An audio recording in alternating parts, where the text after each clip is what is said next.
Buronan terduga teroris tertangkap di Sukabumi, kini digelandang ke Jakarta.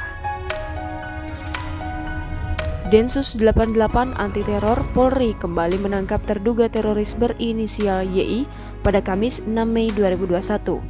YI merupakan salah satu teroris yang masuk ke dalam daftar pencarian orang. Penangkapan ini dibenarkan oleh Kabag Penum Divisi Humas Polri Kombes Ahmad Ramadan.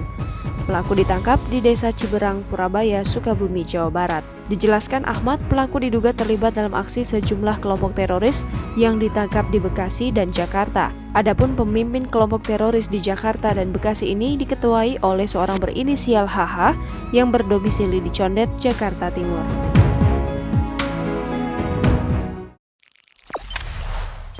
Jangan lupa subscribe, share, komen, dan like ya!